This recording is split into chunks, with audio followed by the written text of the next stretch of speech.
If you hit up a brand for gifting, like there's a great chance that they will give it to you. It makes all the sense in the world to put your time into TikTok. So that leads us into taxes.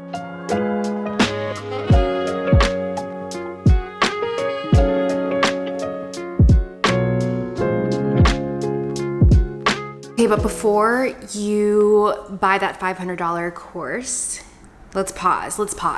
I'm just gonna give you the tea on the influencer industry, content creation, everything you need to know for free 99, okay? Don't pay for the course yet. So I know that I have a lot of aspiring content creators, influencers, people who have businesses and understand social media is a crucial piece of that and will be moving forward. So there's a lot of people interested in this industry and have questions.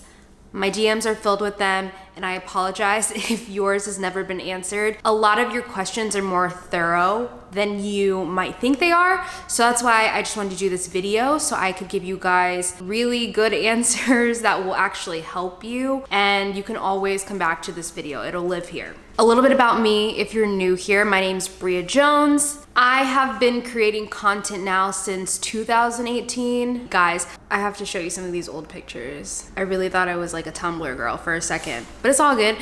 Anyways, I had a full-time corporate job. I was very unhappy, and that's a whole story and a half there. Long story short, I quit my 9-to-5 job to pursue social media full-time. I didn't do it off the bat. That was kind of a journey in itself, but I did do it prematurely. And I can tell you, I might have taken one of the hardest routes in this industry, but I'm really thankful for that because now I can help other people do the same and see success. That's what this is all about, okay? No gatekeeping. Can you move? Go see your daddy.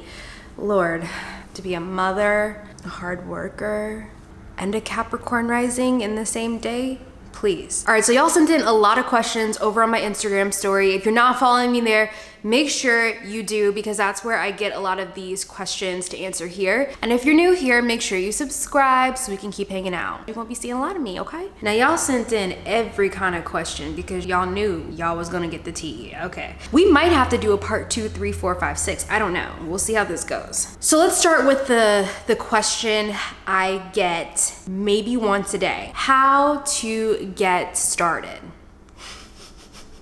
All right, bestie, I hate this question. Not because you asked it, but because I don't think you're gonna like my answer. When I tell you, just start making content, just literally start. And it seems like, okay, that's such an asshole answer. Like I didn't even try. But if you understood how starting looks with this, you would be like, oh, it's messy, it's ugly, it's awkward, it's uncomfortable. You have to learn yourself on camera. You have to learn what kind of content you enjoy making and what resonates with your audience. And that is not a beautiful process. So I'm gonna be straight up with you about that. The best thing you can do for yourself is to pick up a camera, literally hit record, and just start documenting your life. Start sharing things. You don't have to post everything if that's too much for you, but to give yourself options and to give yourself the ability to have muscle memory and how to create content and how to see things through a camera lens and edit, just get that practice in. That's what's going to propel you further into this career. The amount of time that I think a lot of you may be spending ruminating over this idea and truly overanalyzing it is wasting your time. What you should focus on is that right now is truly one of the most once in a lifetime opportunities you're ever gonna experience with social media. What I mean by that is you can literally change your life with social media if you're consistent, if you create a strategy for yourself and start to work towards that. I don't know that there's ever gonna be a better time to grow on social media. So don't worry so much about how to start. If you have a camera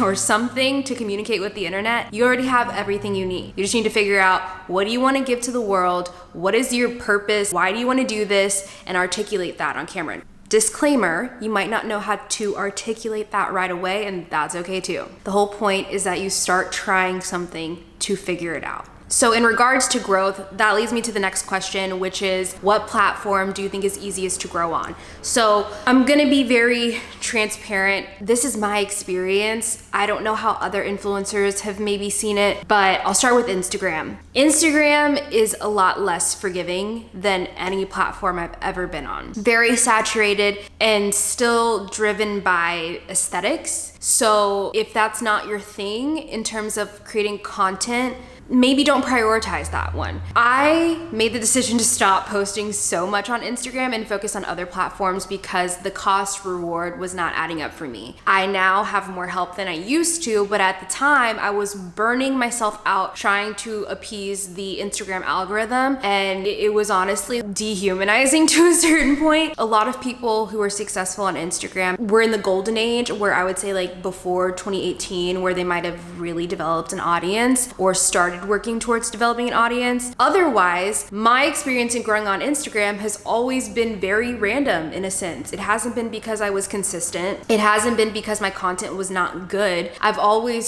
strived to do those things, but what I've noticed, and this kind of is, it's not a sob story, but it's one of the realities here.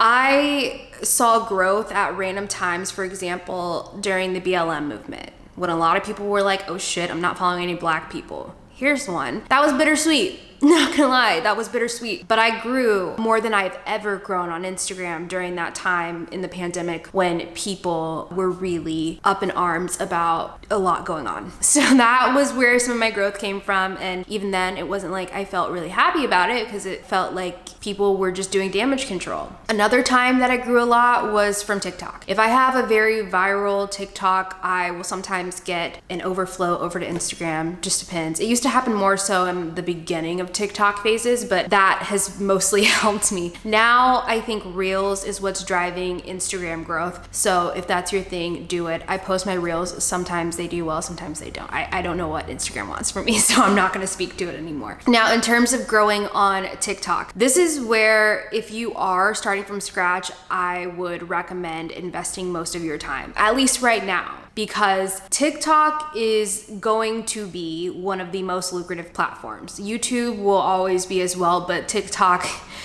just trust me on this one, okay? Luckily, I've always seen that with the TikTok app, but now that I actually can talk to people that work there and see what people in big tech are saying, it makes all the sense in the world to put your time into TikTok and any platform that has video. I'll get to YouTube in a second. So with TikTok, if you are consistent, if you go in 2 to 3 videos a day, going live as much as you can, you're going to see growth. TikTok is an app where you can grow 100,000 followers in a month if you stick to a strategy. That said, don't just pump out boo-boo content. Think about what you want to share with your audience. Like I said, know your why. That stuff is still important. Just because you can post 3 times a day and grow on that app does not mean you should just put out boo-boo, okay? Strategy. Always strategy first. So personally, I spend a lot of my time making short form video content for TikTok. I also repurpose that to Reels and YouTube Shorts now. That helps as well. Now YouTube. YouTube has been hard. I would be lying if I said YouTube was an easy platform for me, because it was not. My brain works very easily when it comes to short form videos. So TikTok was natural to me. YouTube, not so much. I always felt like this is too much talking, like nobody wants to see this. But the kind of audience that comes to YouTube does want to see long form content. So you have to think like that audience, and now I kind of understand it a lot more. YouTube is by far, in my opinion, the most lucrative platform, not only with brand deals, but also with AdSense money. In my opinion, it's the most stable. And if you look at the data, it is the most stable. It's been around for a really long time, and the money there, it's pretty good. You don't see broke big YouTubers. So in terms of growth on growth on YouTube is hard though, because it's been around longer, it is more saturated. So you have a lot to compete against. I've been on YouTube technically since like 2019, but I haven't been growing until this year, honestly. And it took me a while to figure out what kind of content I really enjoy making. And once I kind of figured that out, I noticed the growth picked up. So In terms of growth, make sure you enjoy the content you're making at the end of the day, because when something takes off, you're gonna have to do more of it. So at least make sure you're having fun. I think when you have fun on camera, it really translates a different energy to your audience, and they can tell when you are really having fun too, and that makes them feel good. So don't make content you don't enjoy making. Don't try to just please the algorithm, okay? Think long term, and also just be consistent. Someone asked, what are some cons to growing? I love this question because when I first started out, all I was obsessed with was growing, getting more followers, and I didn't think about what actually comes with more followers. So I would say number one, with growth comes exposure, right? So you're being exposed to a lot more people. And the truth of the matter is that not all those people are going to be nice people. Some of them are gonna be trolls. Some of them are gonna be hateful for no goddamn reason. And trust me, they do have the time to harass you, okay? Just know that there's a lot of opinions coming at you, and it's a really important practice to be confident in who you are and confident in what you believe in, and just let that be.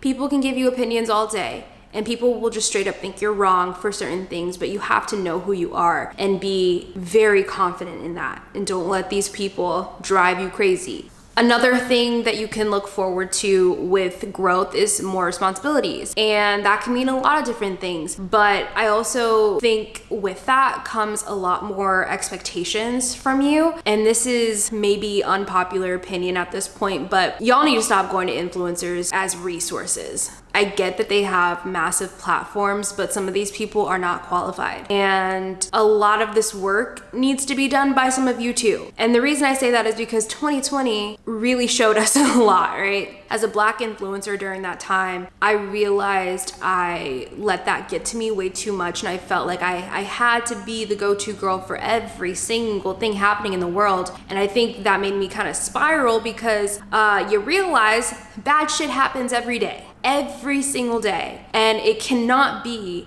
on one person to carry it all and educate. It can't. And so I set a boundary, and I just stopped sharing it. Because I was sharing it, and then people wouldn't even do half the work to research things on their own, pick up a goddamn book. It was ridiculous. It's like, I can only help you so much, but you've got to do the work too to learn about the things happening in this world. So expectations are going to go up for you with growth. Another thing you can expect that might be considered a con is engagement being harder to maintain the bigger your audience gets. So you've got a lot more eyes on you, a lot more people who want to be entertained by you, and you can't make everybody happy. More people might think your content sucks or that you fell off or whatever, but just know that's what comes with growing. Just things to look forward to. It's nothing that's an end-all be-all. Engagement in general ebbs and it flows. There's sometimes where the algorithms are just so about you, and there's sometimes I feel like they have a vendetta against me. Either way, I can still put out content, I can still be consistent, I can still enjoy what I'm doing, and know that my hard work will eventually pay off, because this shit, it's like this. It's up and down, so stop worrying about the numbers too much. Now let's get into the business of it all. So someone asked, do you have an LLC? Great question. I did have an LLC up until literally the new year this year. I just changed to an S Corp. So it really depends on where you're at starting out. If you are starting out as a very small creator and you don't have employees, an LLC is fine. But once you start to grow and make a certain amount of money, then it might be time to get an S Corp. And that's what I have. A lot of my friends have S Corps, and especially with employees, you know, you have to talk to attorneys about this and stuff. It's never been like an insane amount of money, but now that I understand it a bit more, I do pay to work with an attorney just to make sure I have crossed all my T's, dotted all my I's. You don't want to get in trouble like not having the proper filing, and then taxes come around, like you don't want to get in trouble. So it's kind of worth spending the money to get that professional help and make sure that it is done correctly. So that leads us into taxes, how to pay taxes and how much to set aside. Another great question, because we're not going to be bailing you out if you get in trouble with the IRS. Okay, babe? So listen up. What you need to know with taxes is to be safe. What I do is I put about 30 to 40% of all of my checks to the side. Will I have to use all of it? Probably not, because that does not include the write-offs, that doesn't include everything that will be taken into account. That is just my safe method. What I also do, and oh my God, you guys, I was quite literally boo-boo the fool for a minute because I used to try to document and track all of my transactions through Excel sheets. Cute. So that's not smart. First of all, don't do that. I thought it was. But this is also when I wasn't making that much money, but still, you can forget things. You're not a computer, so you shouldn't be acting like one. Anyways, I found out about QuickBooks, and there's actually, let me see. So there is a version of QuickBooks. It's an app. QuickBooks. Oh, it wants to ID my face. Anyways, get the self-employed QuickBooks, not just the regular one, the self-employed one. Hook up all your accounts to it or whatever. And then it literally tracks every single transaction coming in and coming out. The great thing about that is at the end of every month, what I do is I go in my little QuickBook app. I can literally do this while watching Euphoria. It's so easy. And I swipe to categorize a transaction. So for example, say I went to get drinks with a bunch of other influencers. Yes, I can write that off, thank you. And it was $52 or whatever. She be buying rounds for people. So it's gonna ask you, was this business related or was it personal? I think you swipe left if it's personal, right if it's business or whatever. And if you swipe on business, it's then going to ask you to categorize what part of your business was it for. It's so amazing and beautiful, and I can literally sit there and categorize an entire month in about 15 minutes or less. Then what I do with QuickBooks is all I have to do is you have access to send that to your tax accountant. So I just give him access and he does his thing, and then he tells me this is how much you owe Uncle Sam. That has been amazing the past couple years, so I cannot recommend enough getting QuickBooks to track all your transactions so that you do not get in trouble with taxes. How often do I shoot content? I shoot content probably every single day. And that used to be like really hard for me to do, but once you start to do it and normalize it and be okay with showing yourself in all forms, it gets so much easier. I will say, I think I had for a while a disconnect with showing myself. Once I woke up, you know, I was like, this isn't cute. Nobody wants to see crusty, dusty Bria. But actually, that is what people are living for these days. Back in the like 2018 Instagram days, I don't think I could have shown up with my bonnet. Okay, I don't think it would have been appreciated, and I resent y'all for that. But now, since 2020 happened, a lot of us changed, we're good now, it's more appreciated. And I think people are prioritizing those that show up more and don't overthink it. I would say every single day I do videos for sure. I don't shoot pictures that much anymore, at least on my phone. And that's just because I don't really care to post that many outfit pictures anymore. That's like not what I want to do anymore. That's a whole other TED talk. But I also like to shoot pictures on my film camera. So obviously I can't post those right away. So once I get them, I will, but I'm definitely making video content every single day though. So how do you land a brand deal? This can happen one of two ways. You can reach out to the brand and you can pitch something, or they might find you and say, hey, we want you on this campaign. Both happen. There will be times of the year when my inbox is full and we don't need to be doing a lot of outreach unless I really want to work with somebody. Otherwise, a lot of the time it is coming inbox to us, but I'm not saying don't pitch. Like, you should always be doing outreach. It's good for you. What is outreach? Outreach is when you reach out to brands and say, hey, let's work together in some capacity. I think a mistake a lot of people make is thinking they're all gonna come to you. That is so not true. You will need to do some legwork, and it's gonna ebb and it's gonna flow. Beginning of the year for me, super slow. But summer, we gotta start saying a lot of no's to people. So it just depends. It just depends on the time of year, but you can decide. If you have a financial goal that you're trying to meet and you know, like, you're in your slower months, then you need to make a strategy to be reaching out to more brands so you can hit that financial goal. So you have to just look at what your goals are and work around that.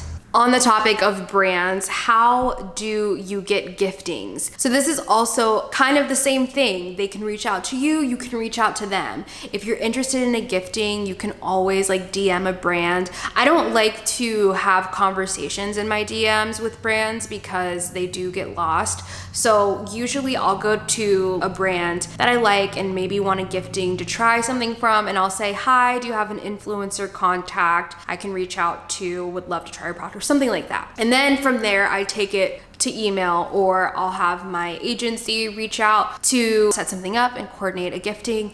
But yeah, you can always make the first move. Someone also asked, I think this is a good one, how to share new things when you don't have money. So that goes back to gifting. Like, it's really important to put yourself out there and make the effort to get giftings. And guys, at this point, if you hit up a brand for gifting, like, there's a great chance that they will give it to you, because a lot of people understand they cannot get influencer marketing for free anymore. So if you're starting out, you're definitely an advantage to these companies, because they're not seeing a lot of people who are willing to do free work. Do I think free work is necessary for a little bit? Yes. Especially if you don't have money to get things going. And that was me for sure. Especially when I quit my job. I was not ready to quit my job. I was not financially ready to quit my job. Let me say that. So I didn't have any money to be buying new clothes. I didn't have money to be buying new products. I had to rely on gifting. A lot of my days back in the day were spent just emailing brands. And I mean, y'all, I had like a running list of hundreds of contacts, and I would spend days doing it. So just for reference on how much work it took.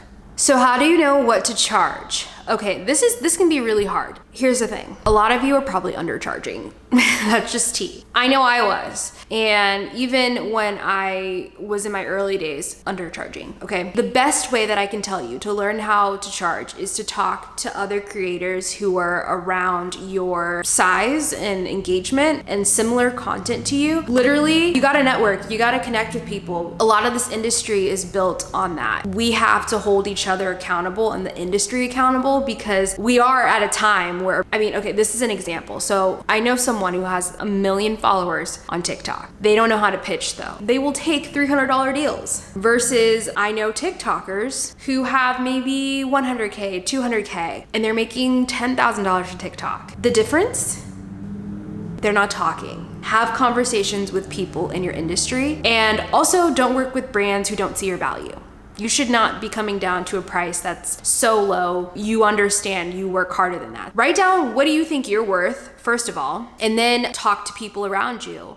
Compare those prices. Other things are gonna go into how much you can charge for a brand deal, and that includes things like rights and usage. I should probably do a separate video just on brand deals, negotiating, pitching, all that, because it is very nitty-gritty and there's so many things to look into, like exclusivity. What does that mean, Bria? Say I work with Target. They might have an exclusivity rule that I can't work with 12 of these other brands for 30 days. And say they named like Walmart, Ross, like whatever. That's called exclusivity, when they are basically saying you are ours for the next 30 days. But honey, exclusivity comes with a lot of money. So if the price is right, we can do that. So that comes into what you're calculating. Another thing is rights and usage. So that's just like where they have the rights to put this and how they can use it literally in the name. And there's other things that go into it as well that I'm like totally blanking on right now, but just know your price is not just determined on your size. No, like there's so much more that goes into it. And you have to remember, these are marketing budgets for brands. If it's not a small brand, you have to think what a marketing budget might look like. And you can Google how much they make, and you can look up some of these things sometimes. But you have to understand that we're not in the times anymore where brands are spending as much money on like commercials and radio spots. Influencers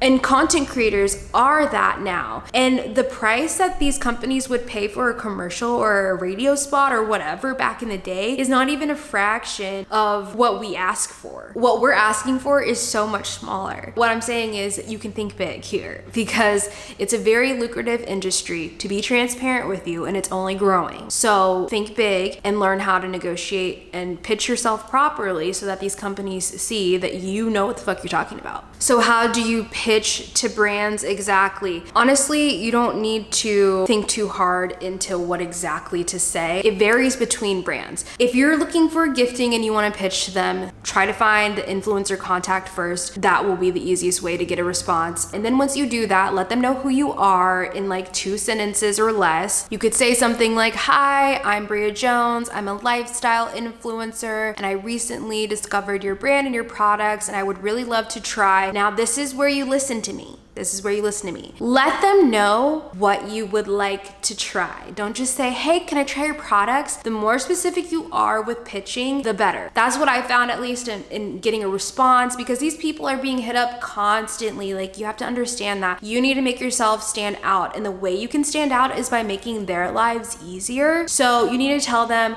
what it is you want. Now, if you want money and you're trying to get paid for this, that's a separate pitch. But for gifting, you could just say who you are, what you would like to try from their website or whatever, and then let them know what you can do in exchange. I always, with giftings, it generally is understood that you do not have to post for a gifting, but if you're newer in the industry, you might have to just cough up a story or something, and that's fine. But I would try to do something simple. Don't offer up a YouTube video. Don't offer up stuff like that. I would offer something that is not as permanent, like an Instagram story, and make sure you say, "If the product works for me," or, because sometimes it won't. And then you don't want to lie to your audience if you don't like it. So leave the door open for that. Now, in a paid capacity, again, be specific with what it is you want. So what I found is, okay, if I really love a product and I want to work with this brand, reach out to the company, tell them who you are. And at the bottom of your email, make sure you've linked your socials. Whatever socials you have, make sure they're down there so that everything is just easy for this company. Click, click, click. They're like, "Oh, she's cute. Okay, sure." But if you don't have anything linked, like, they're not gonna check you out. I personally don't think it's super important to send your media kit to every single person. If they ask for it, then send it. But start with just sending your socials, because that speaks louder than any one-sheet media kit. So in a paid capacity, introduce yourself, who you are, what you do, and then let them know that you love such and such product or whatever. Hopefully, if you're asking to work in a paid capacity, you've tried their products to be able to ask to promote them, because if not, it's kind of interesting. But anyways, make sure that you are specific about, "Hey, I would love to do a TikTok where I do a day in the life video and then plug your product," whatever that is. Give them the visual so they can see the value in you. A lot of people, I'm telling you, they just go to these brands and they're like, "Hey, I would love to work with you," and they're like, "Okay, here's a gift," and they're like, No, I meant paid. Okay, well, we don't have any budget for you. They will find budget if you make their marketing easier sometimes. So don't sleep on that. But yeah, be specific and make sure that you have a plan. And if they want to change it, then that's great. But at least you came to them with something very specific and professional. So what I'll do is I'll find a template for pitching for you guys, and I will attach it in the description somewhere, and just use that as a base. Don't copy paste it every single time, but just use that to kind of start your emails, and hopefully that helps. Okay, when is the right time to charge? I'm gonna say that's totally based on when you feel you're worth getting money. And a lot of people don't think this is a job that deserves money until you're doing it full time and you realize how many hours goes into this. If it's a little hobby that you enjoy doing but you're not consistent with, probably not a good time to charge, because brands want to work with people who are consistent, constantly showing up, have more of an established feel. So make sure that you're not still in like your hobby phase, I guess, and that you're looking at this as a career. And if you are, then yes, of course you deserve to make money from that. So I guess it just depends, like, how much time are you spending on this? Is it taking away from other areas of your life? Then okay, like maybe it's time to cough up the coins and get paid. There really is no size though, because I've talked to nano creators, which is just another word for creators under 10K, that are making great money because you don't always have to use your audience for brand deals. Sometimes the brands just want someone to make the content for them. So they pay for obviously your time and your content creation, but they also pay for your likeness and usage to like put your face places. So essentially you're kind of like a model, but I've done that too. So I didn't even have to post it, and I love those deals just as much. Let's chat about negotiating prices with brands. Now, I used to be so shy and timid to negotiate. And then I worked with a really big brand. And I don't know what was in my Kool-Aid that day, but they had offered me a price and I simply replied, "Hi, brand name. Thank you so much for reaching out and giving me this information. I do want to let you know for this, and that, I actually charged blah, blah, blah. Let me know if that works for you, if you have any questions." I really didn't even go in on why that was my price. I was just like, I know that's what I'm worth. And it was like 4 times what they were offering me and I got the deal. But it's literally just because I was like, this is actually my price. And you don't have to be rude about it, like it's business. You have to understand that they're doing this with other influencers. So if you're gonna be shy and timid and you don't wanna have conversations, and you're gonna miss the coins, but you gotta put your big girl panties on and you gotta be like, look, this is what I need in order to do my job and this is what I'm worth. And I will tell you, a lot of these companies sometimes work with third-party PR agencies. So you don't even talk to the brand sometimes, but you might work with these people in the future because they help a lot of brands. And if they know that you charged X amount of dollars one time and then you all of a sudden like raise your price, they're gonna know. So what I'm saying is it's important to set your price for what you're actually worth and create a standard for yourself, because otherwise you're gonna keep taking deals that aren't worth your time. You're gonna burn out. You're gonna be doing way too much work for not enough money. So you just have to let them know. And you also need to be okay with saying no. There was also a really long time where I was a yes girl. And if you haven't seen my abundance mindset video, you need to go watch that, because it literally talks about how you have to set a higher standard for yourself and understand that you saying no one time is not the end of your career. It's actually an amazing act of self-respect to say that is too low for me. But thank you. Thank you though. So do that. Understand you're gonna get another deal. You're gonna get another opportunity. You don't have to have this mindset that there's so little out there. There's plenty for you. You just need to find the right people to work with. Is it better to email brands or DM brands?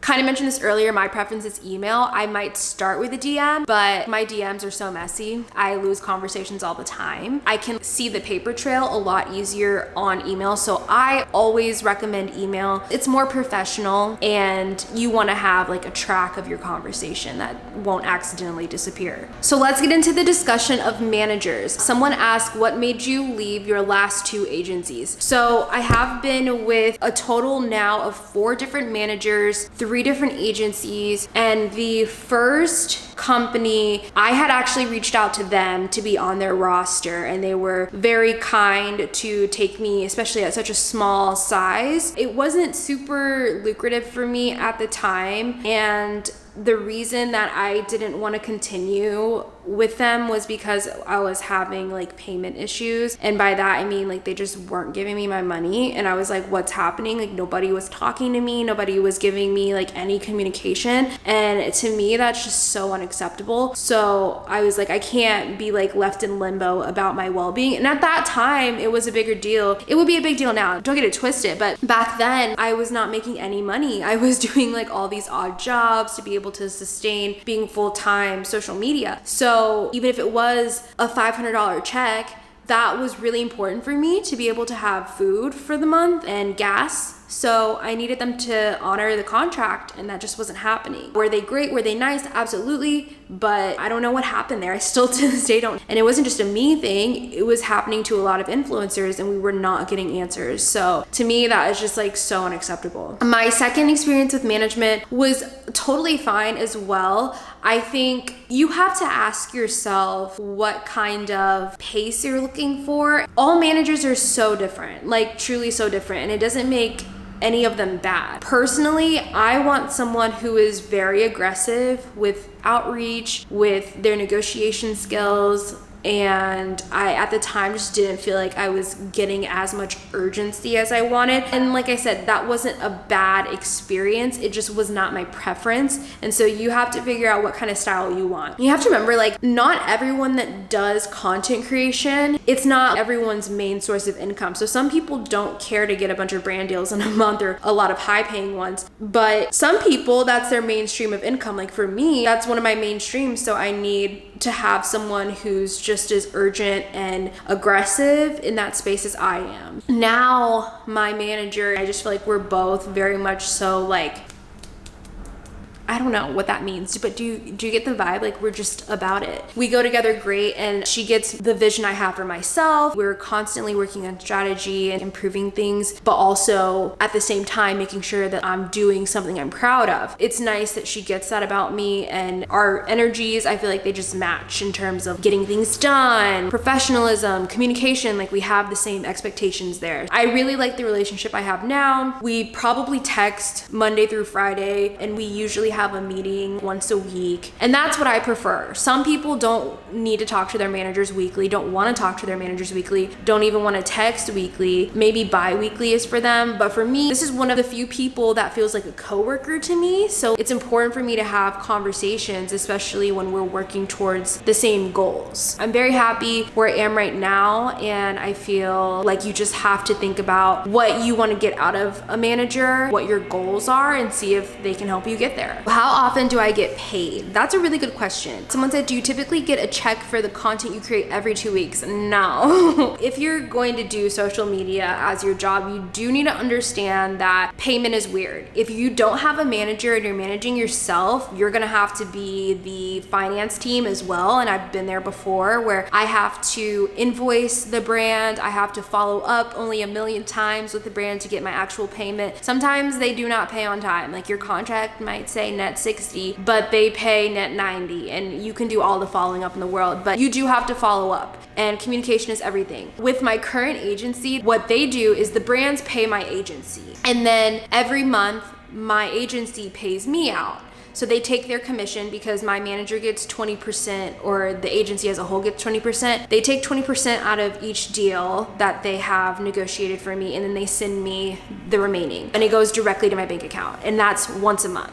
So that's how often I get paid. But when I was managing myself, I would just get paid when I got paid, which is also why I think you, in the beginning, if you're not making like a super sustainable living yet, you need to be very careful with your money and budget wisely, and just make sure you know where your dollars are going, because brands can be a bit inconsistent with paying on time. My advice for a lot of you that are saying net 60 isn't working for you, net 30. Net 30 means in your contracts with your brands, you're telling them they have 30 days to pay you after your content goes live. If that's not enough time for them, they normally will explain why, but I try not to go past 45 days. And if it is past 45 days, if we get into the 60, net 60, what I would do is negotiate with them and say, hey, okay, I can do net 60, but you'd have to pay half up front, and then the remaining half after the content goes live. And I've had brands do that too. Just know that you can always negotiate. You are not a bad person. You are not being demanding. This is your well-being. This is your livelihood. This is the food on your table, the gas in your car. You have every right to ask questions and do what works for you. Don't make yourself feel like you can't ask these things. You can. Now, how to plan content. This depends. I would say it's easier when it comes to TikTok